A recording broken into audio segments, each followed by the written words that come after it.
ನೆಕ್ಸು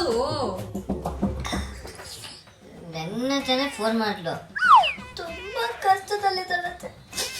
ನಾನೇ 10,000 ರೂಪಾಯಿ phone pay ಮಾಡಿದೆ ಬಾಬು. ಮತ್ತೆ ಮತ್ತೆ ನಾನು ತುಂಬಾ ಮಿಸ್ ಮಾಡ್ತಾ ಇದ್ದಾಳಂತೆ.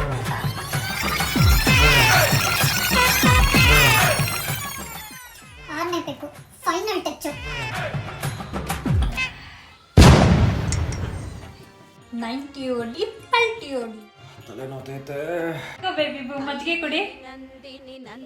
ಥ್ಯಾಂಕ್ಸ್ ಬೊಬ್ಬು. ನೀನ್ ಎಷ್ಟು ಒಳ್ಳೆನ್ ಗೊತ್ತಾ ಬೇಬಿ ಬೂ, ಯಾರನ್ನ ಕಷ್ಟ ಅಂತ ಹೇಳಿದ್ರೆ ಫಸ್ಟ್ ನೀನೇ ಇರ್ತೀಯ. ಏನ್ ಹೇಳ್ತಾ ಇದೀಯ ಬೊಬ್ಬು? ನೀನ್ ತಾನೇ ಹೇಳ್ದೆ ಬೇಬಿ ಬೂ ನಿನ್ ಎಕ್ಸ್ಗೆ 10,000 ಕಳಿಸ್ತೆ ಅಂತ. ಅವಳು ಮತ್ತೆ ಕೊಟ್ಬಿಡ್ತಾನಂತೆ ಬೊಬ್ಬು. ಚಿಚಿ ಅವಳು ಕೊಡೋದೇನು ಬೇಡ, ನಾನ್ ಮಾತ್ರ ಶಾಸುರ ಮರ್ದಿನಿ ರಮ್ಯ